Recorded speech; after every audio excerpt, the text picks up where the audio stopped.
Chapitre 3. L'affirmation de l'État monarchique sous les Capétiens et les Valois. Cette affirmation de l'État monarchique se fait de deux façons. La première, un domaine royal qui s'agrandit. La seconde, une autorité royale qui s'impose progressivement sur l'ensemble du royaume. Dans le premier cas, le domaine royal, c'est-à-dire les possessions directes du roi de France, sont en constante augmentation entre l'avènement du Capet en 987 et la fin du XVe siècle. Si au tout début ce domaine royal se circonscrit à un petit territoire compris entre Senlis et Orléans en passant par Paris la capitale, celui-ci s'étend progressivement. En 1180, sur la carte à droite, un concurrent majeur de la France, le royaume d'Angleterre, fait présager de grosses difficultés pour le roi. Pour autant, Philippe Auguste, avec notamment une victoire décisive à Bouvines en 1214, va réussir un agrandissement spectaculaire du domaine royal et du royaume de France.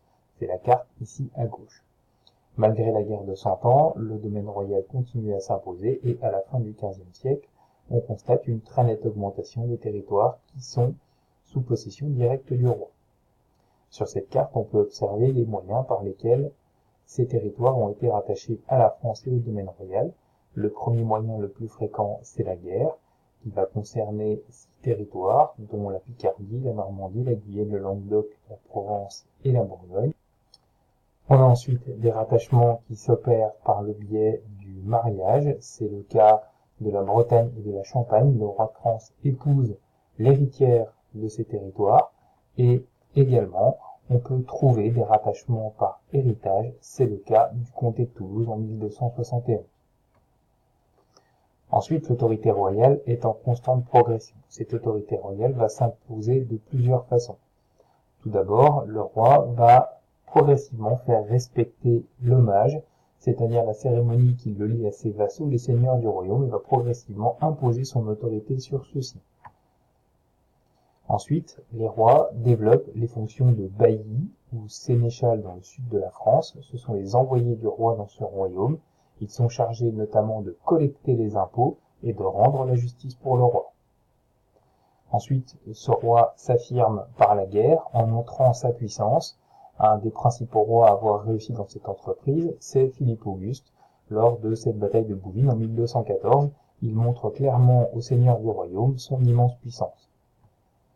Enfin, le roi développe toute une série d'éléments qui favorisent l'imposition de son autorité. C'est le cas, par exemple, sur cette image de la justice royale qui s'impose progressivement sur tout le pays. Une période d'incertitude règne cependant dans le cadre de toute cette période du Moyen-Âge entre le Xe et le XVe siècle. C'est ce qu'il advient avec la guerre de 100 ans au début du XIVe siècle. On assiste en effet à une guerre qui va se créer sur un problème de succession.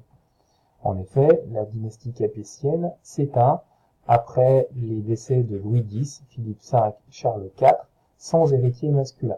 Il faut donc rechercher une solution pour trouver un nouveau roi de France.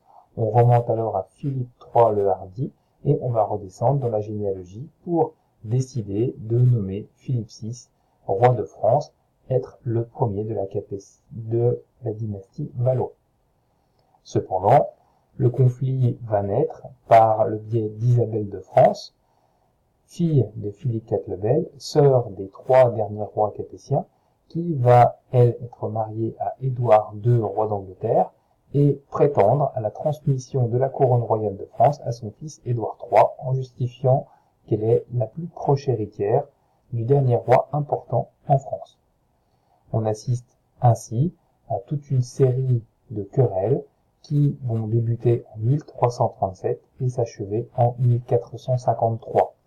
Néanmoins, dans le cadre de cette guerre de 100 ans, une loi va interdire la transmission du pouvoir aux femmes, c'est la loi Salique. C'est elle qui permet à Philippe VI de prétendre clairement au royaume de France.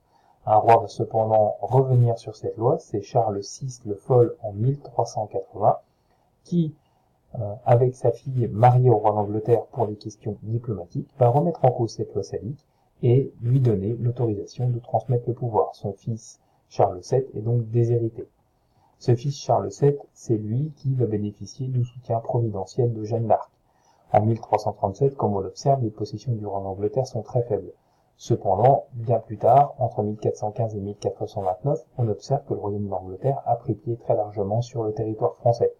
Jeanne d'Arc va, elle, réussir à redresser le sentiment national français, à unir une partie de la population française contre l'ennemi anglais, conduire Charles VII au sacre à Reims et ainsi permettre une reconquête de la France sur l'ensemble du territoire.